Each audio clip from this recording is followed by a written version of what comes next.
Hello guys, welcome back to my channel. তো তোমরা সবাই কেমন আছো? আশা করি ভালো আছো, আর আমিও খুব ভালো আছি।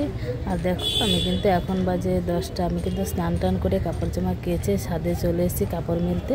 তো আমার কিন্তু অনেক দিন ব্লগ ছাড়া হয়নি, কেন বলো তো? আর সবারই ভীষণ শরীর খারাপ ছিল, তাই ভিডিও বানাতে পারিনি। আর ভিডিও বানাতে গেলে তো জানোই, শরীর খারাপ থাকলে ভিডিওটা বানানো যায় না। আর এবার থেকে মানে আজকে তো 25শে ডিসেম্বর, তো আজকে থেকে আবার ব্লগ শুরু করছি। তো তোমরা কন্টিনিউ ব্লগ পেয়ে যাবে, আর তোমরা ভিডিওটা দেখবে, পাশে থাকবে। তো পুরো ভিডিওটা অবশ্যই দেখবে যে আজকে আমি সারাদিন কি করছি। আর ছাদে কাপড় জামা মিলে তারপরে কিন্তু রান্না করতে যাব। রান্না টান্না হয়নি এখনও, রান্না করবো। তো একবারে কাপড় জামা কেসে চলে এলাম ছাদে। যে আজকে সকাল থেকে কিন্তু মেঘলা মেঘলা ওয়েদার, তো এখন দেখলাম যে রোদ হয়েছে। তো আমি ভাবলাম যে না, কাপড়টা আগে মেলে দিয়ে আসি ছাদে। তো ছাদে এসেই কিন্তু আমি ভিডিওটা শুরু করছি। তো তোমরা দেখতে থাকো। আর ভিডিও করতে পারছি না আরও কেন বলো তো, আমাদের পাশে কাজ হচ্ছে, তো ভীষণ আওয়াজ হচ্ছে। আর আওয়াজের জন্য পরে যদি আমাকে কপিরাইট দিয়ে দেয়, ওই জন্য কিন্তু ভিডিওটাও করতে পারছি না। আর এখানে এসে এখানেও কিন্তু প্রচুর আওয়াজ হচ্ছে, গাড়ির আওয়াজ হচ্ছে। তো কিছু মনে করো না, তো পুরো ভিডিওটা অবশ্যই দেখবে। তো চলো ভিডিওটা শুরু করো। আর ওইদিকে দেখো, বাবু কিন্তু খেলা করছে। ওই যে বাবু চলে এসছে ছাদে, এসে কিন্তু খেলা করছে ও। তো চলো সঙ্গে। তো তারপরে দেখো, আমি ছাদের খালি মানে ছাদ থেকে ভিউটা দেখাচ্ছি, কত সুন্দর লাগছে। আর ছাদের দেখো, ফুল গাছের টবগুলোতে কিন্তু কি সুন্দর ফুল ফুটেছে, দেখেছো? অনেক রকমের জবা ফুল আছে। তো আজকে লাল আর ইয়েলো কালারের কিন্তু হয়েছে, মানে হলুদ কালার যেটা হয়েছে। আর ছাদ থেকে কিন্তু আকাশটা বেশ মেঘলা মেঘলা ছিল, আর রোদটা কিছুটা বেরিয়েছিল। ওই জন্যই তাড়াতাড়ি কাপড়গুলো মেলে দিচ্ছি, যে কাপড়গুলো শুকিয়ে যাবে, জানো তো। আর আমি না যখন বয়স দিচ্ছি, আমাদের বললাম না পাশে কাজ হচ্ছে, তো ভীষণ কিন্তু আওয়াজ হচ্ছে, জানো তো, ভীষণ আওয়াজ হচ্ছে। একটু কিছু মনে করো না। তো কী আর করবো বলো।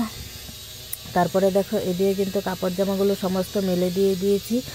আর মেলে তারপরে কিন্তু বাবুকে নিয়ে আবার আমরা নিচে চলে আসবো, যে বাবুকে স্নান করাতে হবে। স্নান করানো হয়নি, তো আজকে তো গরম জল নিয়ে যাইনি ছাদে, ওই জন্য কিন্তু ছাদে আর করাতে পারলাম না, নিচেই চলে আসবো। তো নিচে এসে দেখি যে ওর যে তনুর ভাই ওর কাছে বলেছিল মানে ক্রিসমাস ট্রি বানিয়ে এনে দিতে, ও আর এনে দেয়নি। তো ও কিন্তু বানাতেই বসে গেছে। আমরা যখন আর কি ছাদে চলে গেছি, তখন কিন্তু ও বানাতে বসে গেছে, আর বানাচ্ছিল কিন্তু খুব সুন্দর করে। আর তখন ও মানে 10টা থেকে বসেছিল, আর বেশ বেলা 3:30 বেজেছিল এটা বানাতে বানাতে, জানো তো। আর ও এক সাইডে বসে আছে, আর আমার রান্নাও হয়নি, রান্নাটা করতে হবে। তো ভাবলাম যে না, রান্নাটা করে নিই, আবার তো খিদে পেয়ে যাবে। সকালে টিফিনও করা হয়নি কিছু, তখন বাজে 11টা। তারপরে কিন্তু আমি এদিকে মানে ওলকপি কেটে নিচ্ছি, তবে কিন্তু ওলকপিটা রান্না করিনি, পরের দিন রান্না করেছি। সেদিন পটল ছিল, মানে আগের দিন রাত্রেবেলা কেটে রেখেছিলাম, পটল আর আলু দিয়ে পনিরের তরকারি করেছিলাম দুপুরবেলা, জানো তো। এটাও কেটে রেখেছিলাম, এটা আর করিনি। আর আলু ভাজা করেছিলাম, এই দিয়ে কিন্তু আজকে দুপুরবেলা খেয়েছি। তারপরে দেখো, এই দিয়ে কিন্তু তনুর ক্রিসমাস ট্রিটাও প্রায় রেডি হয়ে গেছে। আর এইদিকে দেখো, আমি চালটা নিয়ে নিয়েছি, চালটা ধুয়ে দিয়ে দিব হাঁড়িতে, ওইদিকে বসিয়ে দিয়েছি রান্না। তো দেখতেই পাচ্ছ, এদিকে একটাতে ভাত আর একটাতে তরকারি বসিয়ে দিয়েছি তাড়াতাড়ি। আমার তো স্নান টান সবই হয়ে গেছে, বাবুর স্নান হয়নি তখন। তারপরে কিন্তু বাবুকে স্নান করে নিয়ে চলে এসেছি। আর এসে দেখি তনুর একদম পুরোপুরি রেডি। দেখো গিফট বক্সগুলো কি আছে গিফটে জানি না, কিন্তু কিছুই নেই। বাবু ভাবছিল কিছু আছে, ও কিন্তু দেখছিল, বলছিল দিদিকে, দিদি আমি একটা খুলি। ও ভাবছে গিফট আছে কিছু, কিন্তু কিছুই তো ছিল না। এইটুকু গিফট বক্সে কি গিফট থাকে? তো এমনি আর কি সাজানোর জন্য। তো ক্রিসমাস ট্রিটা কেমন হয়েছে অবশ্যই তোমরা জানাবে। ও বানিয়েছে, মানে তনু বানিয়েছে, কেমন হয়েছে তোমরা অবশ্যই জানাবে। আশা করি যে ভালোই হয়েছে, জানি মানে যতটুকু পেরেছে ও ভালো করেই বানিয়েছে। তো বেশ কিন্তু সুন্দর লাগছিল দেখতে। আর ওর ভাই তো ভীষণ আনন্দ হয়েছে, ভীষণ খুশি হয়ে গেছে ক্রিসমাস ট্রিটা দেখে। তারপরে কিন্তু ক্রিসমাস ট্রি তো বানানো হয়েছে, আর কেক খাওয়া হবে না সেটা তো হয় না, তাই না? আজকে 25শে ডিসেম্বর, কেক তো খাওয়া হবে।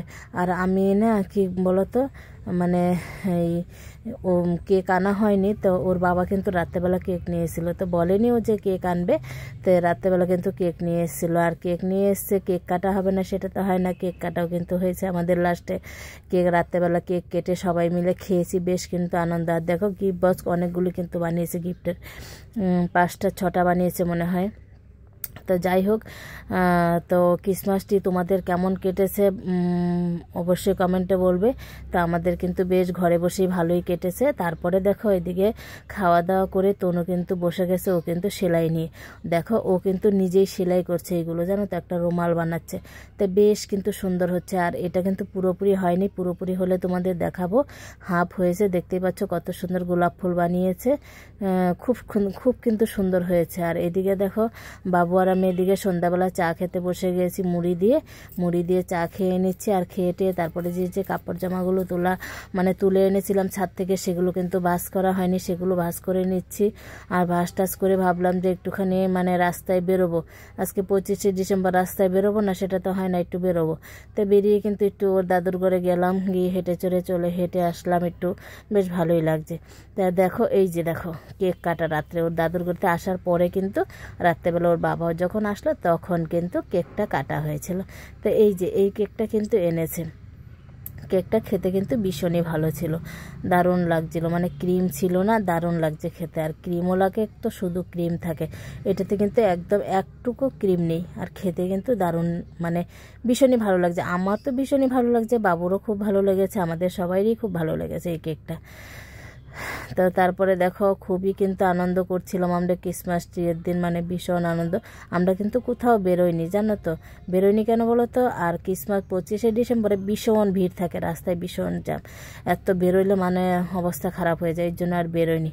তো দেখো তারপরে কিন্তু এদিকে রাত্রেবেলা খাবার নিয়ে নিয়েছি বাবুর, খেয়ে দিয়ে তারপরে এবার শুয়ে পড়বো। গাইস আমরা কিন্তু রাতে খাওয়া দাওয়া করে চলে এলাম এবার শুতে, এখন বাজে রাতের 11টা, এখন শুবো আমরা। সবারই কিন্তু খাওয়া দাওয়া হয়ে গেছে। আর এদিকে দেখো তনু কত মোটা সোয়েটার পরে আছে, হেভি ঠান্ডা লাগছে। এখানে ধরতে হয় এরকম করে, ছাড়ো তোমার হাতটা ছাড়ো। তো দেখো বিছানাটা এবার পুরো বিছানা করা হয়নি, ওইদিকে দেখো মশারিটা হাফ টাঙানো আছে, আর এদিকে কম্বল দেখো, ঠান্ডা, বেশ কম্বল নিয়ে শুতে ঠান্ডা দিনে বেশ ভালোই লাগে। তো চলো এবার আমরা শুয়ে পড়ি, আবার দেখা হচ্ছে নতুন কোনো ভিডিওতে। আর ভিডিওটা যদি ভালো লাগে অবশ্যই লাইক কমেন্ট শেয়ার সাবস্ক্রাইব করে পাশে থাকো, আর ফেসবুকে পেজটি ফলো করে দিও। আর কিছু বলবে? হ্যাঁ, কি বলবে বলো? হ্যালো গাইস, এটা হলো আমার স্যুট গরমের। টাটা করে দাও, আজকের মতো টাটা, আবার দেখা হচ্ছে নতুন ভিডিওতে, টাটা।